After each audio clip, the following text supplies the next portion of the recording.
નમસ્કાર, હું તો બોલીશમાં હું રોનક પટેલ આપનું સ્વાગત કરું છું. હું તો બોલીશનો આજે સતત 1211મો એપિસોડ અને 1211મા એપિસોડના બે મુદ્દા છે. પહેલો મુદ્દો છે વરસાદને લગતો ને મુદ્દો છે શહેર કે વોટર પાર્ક. જી હા, રાજ્યના મહાનગરપાલિકા જ નહીં, નગરપાલિકાઓનો પણ પ્રી મોન્સૂન પ્લાન પાણીમાં જાય છે અને વરસાદની શરૂઆત થતાં જ એ નગરો પણ તરતા દેખાય છે, વોટર પાર્કમાં તબદીલ થઈ જાય છે. અને બીજો મુદ્દો છે ભૂલ અધિકારીની કરંટ કર્મચારીને. જી હા, વીજળી બોર્ડનો અતિ ગંભીર મુદ્દો છે. આ વીજળી બોર્ડના કર્મચારીઓના મૃત્યુ થાય છે, અધિકારીઓ ઉપર દુર્લક્ષતાના આરોપ લાગે છે, એટલે મુદ્દો છે. શરૂઆત કરીએ શહેર કે વોટર પાર્ક.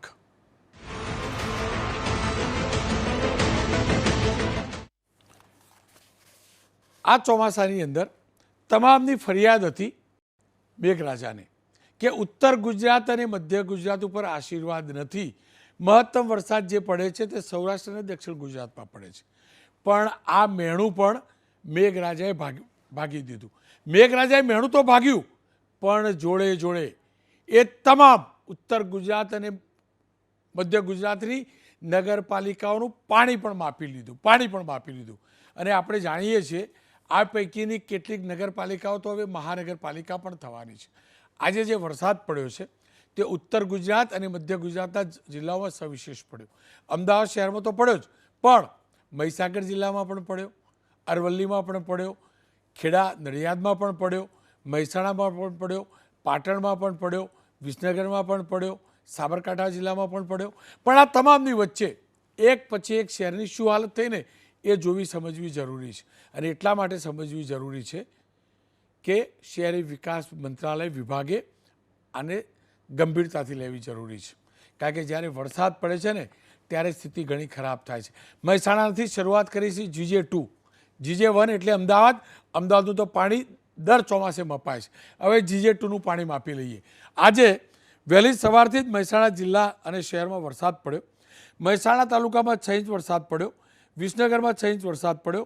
પણ આ 6 ઇંચ વરસાદ તો ટોટલ થઈને પડ્યો, પણ મહેસાણામાં વહેલી સવારથી જ અવસર પાર્ટી પ્લોટવાળો રોડ હોય, BK રોડ હોય, ભમરિયા નાળું હોય, ગોપીનું નાળું હોય, green park society, Modhera road હોય. મોઢેરા રોડ એટલે આપણે અમદાવાદથી પાલનપુર જઈએ ને એ હાઈવે ઉપર પહેલાં મોઢેરા ચોકડી આવે. સવારે વહેલા 9 વાગ્યાથી લઈને 11 વાગ્યા સુધીમાં અહીંયા આ મોઢેરા ચોકડી ઉપર રોડ તો દૂરની વાત છે, પણ રીતસર ખારી નદી ત્યાં વહેતી હોય ને એવું દેખાતું હતું. ખારી નદીમાં શું વહે છે તો આપણે જાણીએ છીએ.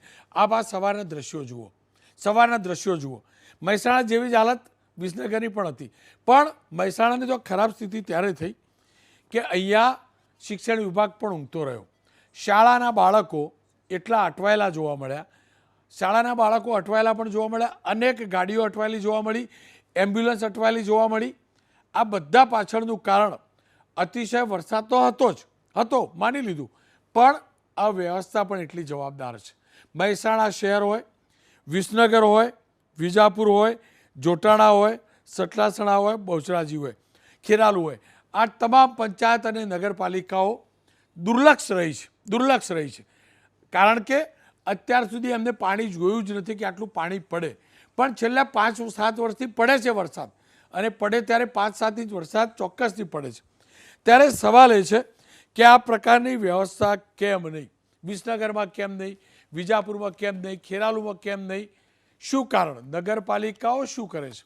અને એટલે જ આજે નક્કી કર્યું છે એક પછી એક નગરપાલિકાના પ્રમુખ અથવા તો જનપ્રતિનિધિ પાસેથી જાણવું અને સમજવું કે ખરેખર સ્થિતિ છે શું.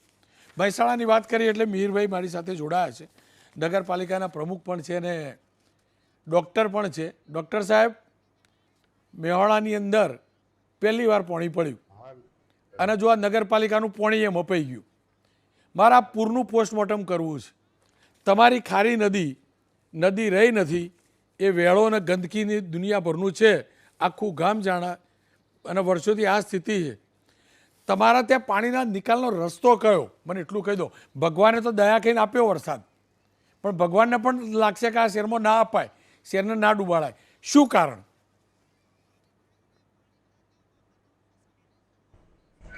હાય રોનકભાઈ, તમારી વાત તદ્દન સાચી છે. આ વખતે મહેસાણામાં જે 6 કલાકની અંદર 6 થી 7 ઇંચ વરસાદ પડ્યો છે એના લીધે મહેસાણાના અમુક એરિયાઓની અંદર ખાસું બધું પાણી ભરાઈ ગયું હતું. એનો નિકાલ તો થઈ ગયો, 2 કલાકની અંદર પાણીને બધા ઉતરી ગયા છે. હવે એની માટે અમે સ્ટ્રોમ વોટર અને ગટર લાઇનની આપણે પહેલાં પ્રી મોન્સૂન તૈયારીઓ બધી કરી જ દીધેલી હતી, પણ એક સાથે આટલો બધો વરસાદ પડ્યો એના લીધે બધું પાણી આગળ ભરાઈ ગયું હતું. ડૉક્ટર સાહેબ, તમે તો ડૉક્ટર છો, બીમારી એક સાથે આવતી નથી, થોડી કરીને આવે, બરાબર? પહેલેથી દવા લઈ લઈએ, પહેલેથી તો વધુ બીમાર ના પડાય. આપ કહો છો ને 6-7 ઇંચ ટોટલ વરસાદ છે, પણ 1 ઇંચ વરસાદ થયો ને ડૉક્ટર સાહેબ, મોઢેરા 4 રસ્તા જવાયું નહોતું, પેલો અંડરપાસ નીતિન કાકાએ બનાવ્યો ફ્લાયઓવર બ્રિજની જગ્યાએ, એ ભરાઈ ગયો હતો. આ સ્થિતિ થાય છે, શું કરવા? મને ખાલી રસ્તો બતાવો, પાણી જાય ક્યાં? મહેસાણાનું પાણી નદીમાં જાય એવું રાખ્યું નથી, પરાનું તળાવ આખું પૂરાઈ ગયેલું અથવા શું કર્યું ખબર નથી, તો પાણી જશે ક્યાં ભૂલથી પણ વધુ પડે તો? ના, પાણી તો ખારી નદીમાં જ જાય છે આપણું, અને ત્યાં લાઈનો ને આપણી અંડર વોટર લાઈનો અને એ બધું નાખેલું જ છે, અને એની પ્રી મોન્સૂન સફાઈને બધું કરાયેલું જ હતું. અમે જ્યાં જ્યાં પાણી ભરાયેલા છે ત્યાં ફાઈટરિયા મૂકેલા છે, ત્યાંથી પાણી કાઢવાની વ્યવસ્થા કરેલી છે. ખારી નદી જેવું રીત નથી, ક્યાં સાફ સફાઈ કરાઈ હતી મને સમજાવો ને? લીલી છમ આખી ભરેલી દેખાતી હતી સાહેબ, ક્યાં નદી સાફ કરી જ નહોતી, આ અધિકારીઓ કરાઈ જ નહોતી.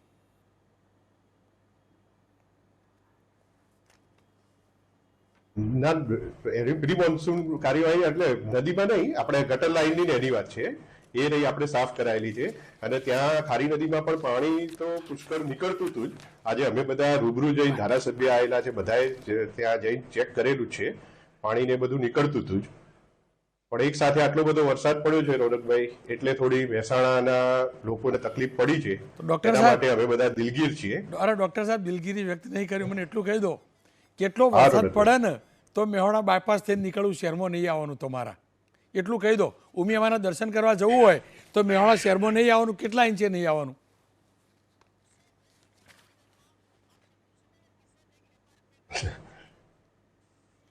ના ના રોનકભાઈ, મહેસાણામાં થઈને જ આવવાનું તમારે, પણ આવું ટ્રેક્ટર લઈને પહેલી વાર થયું છે એટલે આટલો બધો વરસાદ પણ.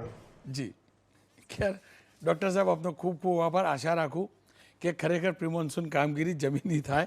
આ જ પ્રકારની સ્થિતિ પાટણમાં પણ થઈ. પાટણના પણ દ્રશ્યો જોજો, પાટણમાં પણ વરસાદ પડે છે ને આ જ પ્રકારે દ્રશ્યો સામે આવે છે.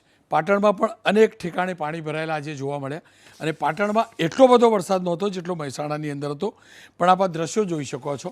પાટણના ગરનાળામાં, રેલવે ગરનાળામાં દર વખતે પાણી ભરાય છે. શું કારણ? નગરપાલિકાની કામગીરી કેવી થાય છે એ જાણવું, સમજવું જરૂરી છે. હિરલબેન મારી સાથે જોડાય છે. મેડમ નમસ્કાર. જુઓ, આ તો GJ2થી મહેસાણા જિલ્લાને પાટણ જિલ્લો અલગ આપ્યો, નગરપાલિકા પણ તમારી અલગ પડી. પાટણ તો દૂર દરાજનો વિસ્તાર, ભગવાન છેલ્લે વરસાદ આપતો હતો પાટણમાં. આ વખતે થોડો ઘણો સારો વરસાદ આપ્યો તો આ સ્થિતિ કેમ?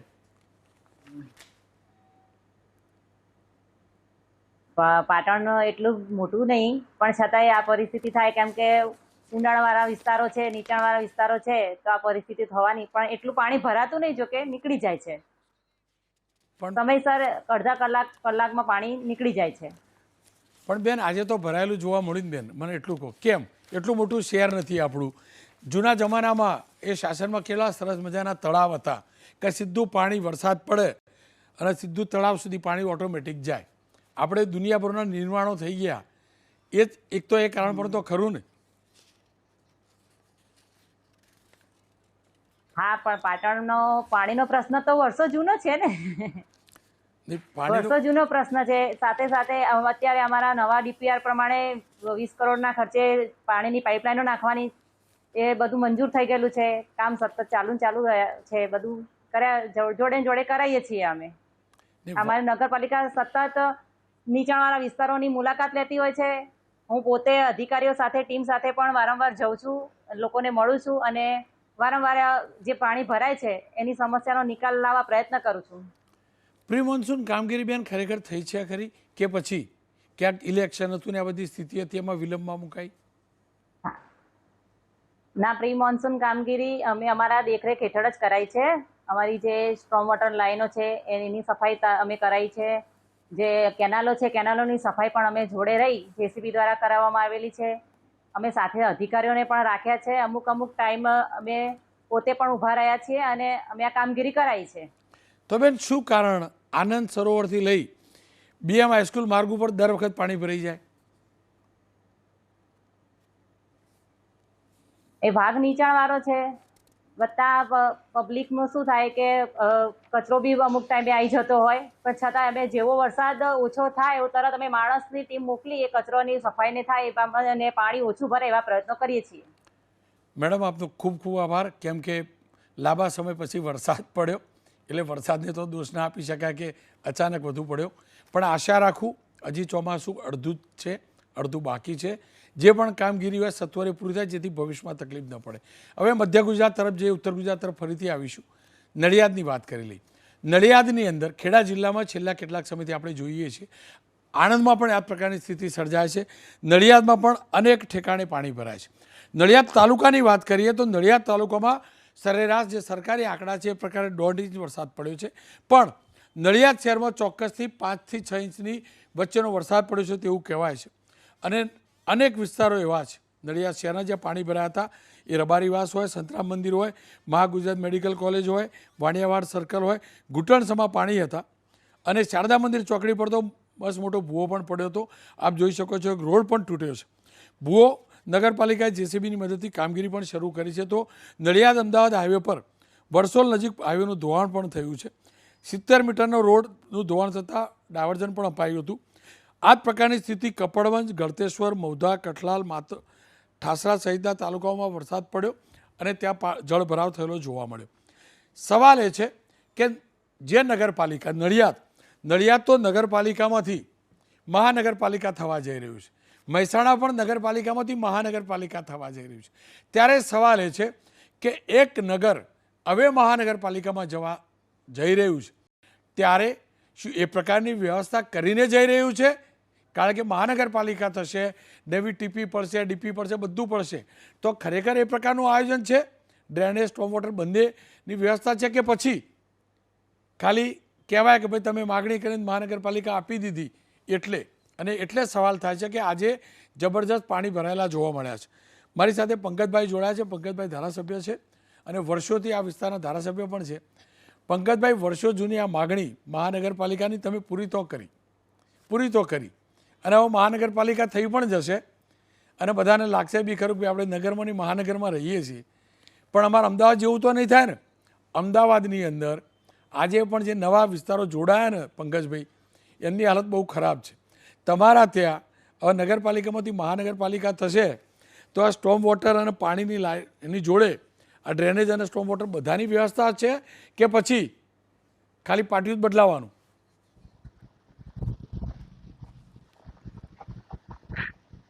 રોનકભાઈ, જય મહારાજ. સૌપ્રથમ તો હું એવું કહેવા માંગીશ કે નડિયાદ એક રકાબી ટાઈપનું આખું સિટી છે અને આ સિટીની અંદર પાણી ભરાય છે, ચોક્કસ વાત છે, પણ પાણીનો નિકાલ કરવો એ પણ જરૂરી છે. એટલે હું એવું કહીશ કે પહેલા અહીંયા પાણી 20 દિવસ સુધી રહેતું હતું. આજે પાણી 5 થી 6 કલાકની અંદર કમ્પ્લીટ નીકળી જાય. 1-2 વિસ્તાર સિવાય બાકી બધે તો તરત ઉતરી જાય, પણ 2 વિસ્તારો એવા છે કે જ્યાં આગળ પાણી રહે છે અને અમે આયોજનો કરતા રહ્યા. જ્યારે આનંદીબેન રેવન્યુ મિનિસ્ટર હતા, નીતિનભાઈ શહેરી વિકાસ મિનિસ્ટર હતા, ત્યારે અમે 8 કરોડ રૂપિયાના ખર્ચે અહીંયા મોટી સ્ટ્રોમ વોટર ડ્રેન બનાવી, મારુતિ જાય એટલી, અને એના કારણે જે જગ્યાએ 20 દિવસ પાણી ભરાઈ રહેતું હતું એ બંધ થઈ ગયું છે. એવી રીતે બીજું એક આયોજન અમે આઉટર રોડ ઉપર જે સર્ક્યુલર રોડથી ડાયરેક્ટ પાણી બાયપાસ કરવાનું હતું, એનો પ્રોજેક્ટ હતો 8 કરોડનો, એ પણ પૂરો કરી દીધો છે. પણ એમાં સેન્ટ્રલ ગવર્મેન્ટે જે ફેઝ 1 ને ફેઝ 2 એમ 2 પ્રકારનું આયોજન હતું. આમાં ફેઝ 2 ના કામો જ્યારે સેન્ટ્રલ ગવર્મેન્ટે આ યોજના બંધ કરી દીધી, એના કારણે ફેઝ 2 ના કામો રહી ગયા અને એના કારણે જે અમારો ઓલ્ડ સિટીનો વિસ્તાર છે એની અંદર એવું થયું છે કે ભૂતકાળની અંદર જે વહીવટકર્તાઓ હતા એ લોકોએ કાંસ ઉપર દુકાનો બનાવીને ભાડે આપી દીધી છે નગરપાલિકાને. હવે આ જે દુકાનો છે એની નીચે કાંસની સફાઈ થઈ શકે એમ નથી. આશરે 100 જેટલી દુકાનો કાચ ઉપર પડી ગઈ એટલે કાચ ચોખ્ખો થઈ ગયો. પણ બાકીનો જે તમે કહ્યું કે સંતરામ મંદિરથી તે સરદારના સ્ટેચ્યુ સુધીનો આખો ભાગ જે છે એની ઉપર કાચની ઉપર દુકાનો છે. હવે આને રિમૂવ કરવું પડે અને આને ચોખ્ખો કરીને સાફ કરીને ફરીથી નવો બનાવવો પડે. અને હું તો એવું માનું છું કે છેક તમે જે કહ્યું એમ સ્મશાનથી સંતરામ મંદિરથી સ્ટેચ્યુ સુધીનો આખો કાચ છે એને વ્યવસ્થિત કરવો પડે તો આ જે સિટીનું પાણી છે નીકળી શકે. એવી રીતે પશ્ચિમ છે, એ પશ્ચિમની અંદર નડિયાદથી ઝારોદ સુધી કાચ મને શેરી નદીમાં પાણી પડે છે.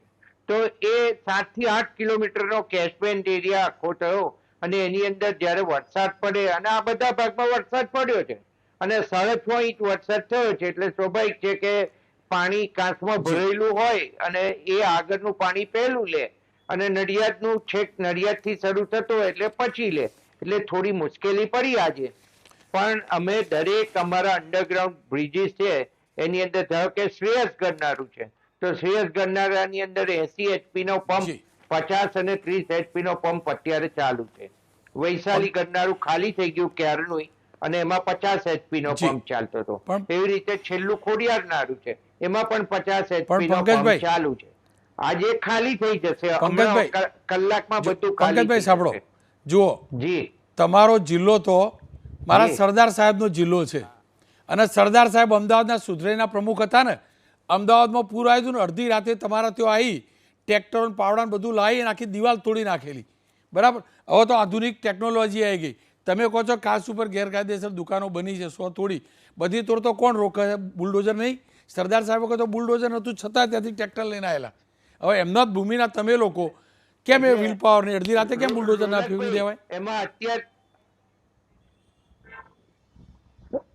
રોનકભાઈ અત્યાર સુધી એમાં સુપ્રીમ કોર્ટની અંદર કેસ ચાલતો હતો, ઘણા હાઈકોર્ટની અંદર કેસ ચાલતો હતો, પણ હવે કેસ હારી ગયા છે આ લોકો.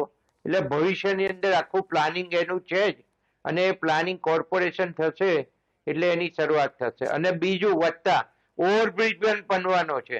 જે શ્રેયસ વાળું અંડરગ્રાઉન્ડ બ્રિજ છે એમાં ઓવરબ્રિજ બની જવાનો એ મંજૂર થઈ ગયો. રેલવે ડિપાર્ટમેન્ટે મંજૂરી રેલવે સ્ટેશન સાથે રેલવે ઓવરબ્રિજની આપી દીધી. અને બીજું હું ખાસ એ કહેવા માંગુ છું તમને કે સરકારનું શહેરી વિકાસ ડિપાર્ટમેન્ટ છે એ ડ્રેનેજ અને પાણીની લાઈનનું આયોજન દરેક ટીપી વિસ્તારની અંદર કરતું હોય છે. પણ હવે જરૂરિયાત એવી ઊભી થઈ છે કારણ કે વરસાદ અનિવન થઈ ગયો છે. ગમે ત્યારે ગમે એટલો વરસાદ વરસી જાય એવી સ્થિતિ થઈ ગઈ. એટલે એના કારણે જ્યારે કલાકની અંદર 5-6 ઇંચ પડી જાય કાં તો 3-4 કલાકની અંદર એટલો બધો વરસાદ પડી જાય તો આને બહાર કાઢવા જોડે સ્ટ્રોમ વોટર ડ્રેનનું પણ આયોજન સરકારે લેવું પડશે એવું હું માની રહ્યો છું. કારણ કે જે નવી ટીપી ની અંદર તમે એનો વોટરવે જે હશે કન્ટુર સર્વે પ્રમાણે જે જગ્યાએ થઈને પાણી એને સીધું નદીમાં કાંસ થ્રુ લઈ જવાય એવા તમારે આયોજન કરવા પડશે. અને નવા વિસ્તારોને હવે શહેરી વિકાસ ડિપાર્ટમેન્ટમાંથી આના માટે ફંડ આપવું પડશે. નહીં તો લોકલ જે ઓથોરિટી છે એની શક્તિ નથી કે આ પૈસા ખર્ચી. બિલકુલ પંકજભાઈ, આપની વાત 100% સાચી છે. જ્યારે મહાનગરપાલિકા બનાવી છે નગરપાલિકામાં ત્યારે સૌપ્રથમ વરસાદી પાણીનો નિકાલ ક્યારે થશે ને એનું ધ્યાન રાખવું પડશે. અમદાવાદમાં ધ્યાન નથી રખાયું. સિલાસિલતની હાલત આપણે જાણીએ છીએ. માત્ર ટીપી પાડી દેવી, રોડ રસ્તા બનાવી દેવા, ગટરના ભૂંગળા નાખી દેવા આટલું ન હોય. વરસાદી પાણીનો નિકાલ કેવી રીતે કરવો, પાણી જમીનમાં કેવી રીતે ઉતારવું એની વ્યવસ્થા તમામે 9 નગરપાલિકાઓ જેને મહાનગરપાલિકા બનાવવા જઈ રહી છે સરકાર એમાં ધ્યાન રાખવું પડશે. વાત હવે સાબરકાંઠાની કરી લઈએ તો સાબરકાંઠામાં પણ આજે મેઘરાજા મહેરબાન દેખાય. પ્રાંતિજ હોય, હિંમતનગર હોય કે તલોદ 6-7 ઇંચની આસપાસનો વરસાદ પ્રાંતિજમાં જોવા મળ્યો છે. તલોદ અને હિંમતનગરમાં 4-4 ઇંચ, ખેડબ્રહ્મા ઈડરમાં 2-2 ઇંચ વરસાદ પડ્યો છે. હિંમતનગર હમીરગઢ પાસે રેલવે અંડરબ્રિજમાં એસટીની એક બસ ફસાઈ હતી અને જો એ વિડીયો જોઈશું તો ખબર પડશે. અને આખે ને આખી બસ એસટીમાં ગરકાવ થઈ ગયેલી આપ જોઈ શકો છો. આખાને આખા માર્કેટ જે તે પાણીમાં ગરકાવ થઈ ગયા હતા. સદનસીબે પેલી બસવાળી જે વાત કરું છું એની અંદર કોઈ જાનહાનિ થઈ નથી. કંડક્ટર અને ડ્રાઈવર એ બસના જો દ્રશ્યો હોય તો એ જોઈશું. કંડક્ટર અને ડ્રાઈવર બસના રૂફ ઉપર ચડી ગયા અને એમનો જીવ બચ્યો હતો. હિંમતનગર શહેરમાંથી પસાર થતા અમદાવાદ ઉદયપુર હાઈવે પર આ જ પ્રકારે પાણી ભરાયેલા હતા. આપ જોઈ શકો છો, આ હાઈવેની દશા જોઈ શકો છો, કયા પ્રકારે કેટલી જગ્યાએ ખોદાણ પણ હશે અને કેટલી જગ્યાએ પાણી પણ ભરાયેલા છે. હિંમતનગરની જૂની જિલ્લા પંચાયતના કોમ્પ્લેક્સમાં પણ પાણી ભરાઈ ગયા હતા સવારે. આ પ્રકારની સ્થિતિ હિંમતનગરમાં સર્જાઈ છે. આપ દ્રશ્યો જોઈ શકો છો. આશા રાખું કે હવે પાણી ચોક્કસથી ઉતરી ગયું હશે. વિમલભાઈ ઉપાધ્યાય, પ્રમુખ હિંમતનગર નગરપાલિકાના છે. વિમલભાઈ, આપનું સ્વાગત છે. શું કારણ વિમલભાઈ કે 2 ઇંચથી લઈ 4-5 ઇંચ અને જળબંબાકાર થાય? હિંમતનગર શહેર એ મૂળભૂત આમ તો હાથમતી નદીના કિનારે વસેલું છે, એટલે હિંમતનગર શહેરમાં પાણી જે જૂનું શહેર છે ત્યાં ભરાવાની સમસ્યા બહુ ઓછી હોય છે. પણ જે નવો વિસ્તાર છે માવીનગરની એરિયા, ત્યાં પૂરતા પ્રમાણમાં વરસાદી પાણીના નિકાલની લાઈનો નાખેલી છે, પણ એક સાથે આટલો બધો વરસાદ પડવાના કારણે ક્યાંક વોટર લોગિંગનો પ્રોબ્લેમ થયો છે. પણ નગરપાલિકાની ફાયરની ટીમ, આરોગ્યની ટીમ અને સતત ખડે પગે ઊભા રહી અને પાણીનો નિકાલ અત્યારે હાલ ઓલમોસ્ટ બધી જગ્યાએ થઈ ગયો છે. મારે એટલું જ સમજવું છે, પ્રી મોન્સૂન કામગીરી થઈ હતી કે નહીં? પાણીના નિકાલ માટેના શું આયોજન થયેલા હતા? હા, પ્રી મોન્સૂન કામગીરી આખા શહેરમાં દરેક સ્ટ્રોમ વોટરની લાઈનો આરોગ્ય વિભાગ દ્વારા સાફ કરવામાં આવેલી અને એ પહેલાં દરેક વિસ્તારમાં પ્રી મોન્સૂન માટે થઈને આગમચેતી રૂપે તંત્રએ પગલાં લીધેલા. મોટાભાઈ, હિંમતનગરમાં જે એન્ટર થઈએ હાઈવેથી શહેરની અંદર, એક્ઝેક્ટ ત્યાંથી જ પાણી ભરાવાની શરૂઆત થાય છે, ખાસ કરીને હાઈવે અને અંદરનો ભાગ. એનું શું કારણ? એ હાઈવે અત્યારે હાઈવેનું NH8નું કામ ચાલી રહ્યું છે, એના કારણે ત્યાં 3 ઓવરબ્રિજોનો જે પ્રશ્ન છે એના કારણે ત્યાં પાણી ભરાયા છે. અને બીજું મારે એ જ જાણવું હતું કે તમારા હિસાબથી કેટલા ઇંચ વરસાદ પડે તો હિંમતનગરમાં સાવધાન રહેવું જોઈએ?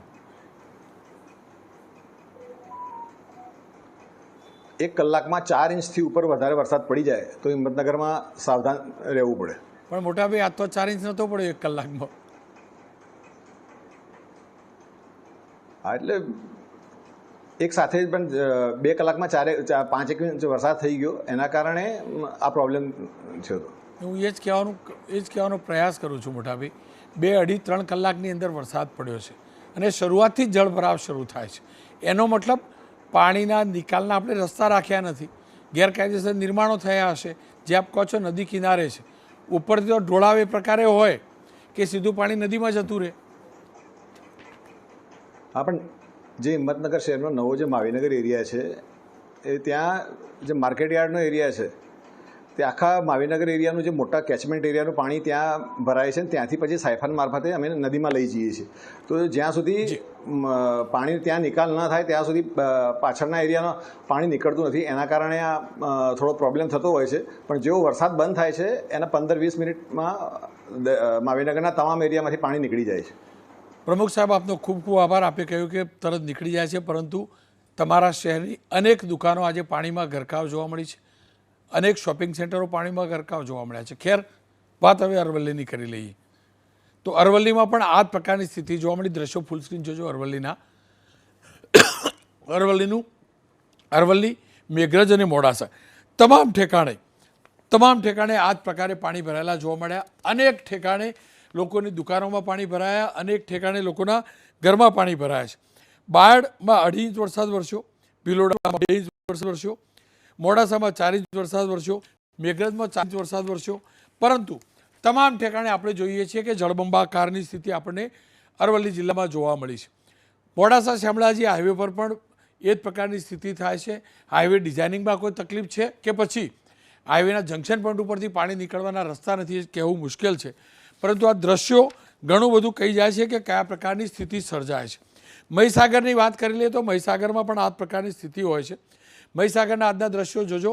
મહીસાગર, લુણાવાડા અને માંડવી બજાર જે મહીસાગરનું છે, 6 વાગ્યાથી 8, 2 કલાક 4 ઇંચ વરસાદ વરસ્યો, એટલે કે સરેરાશ 1 કલાકમાં 2 ઇંચ.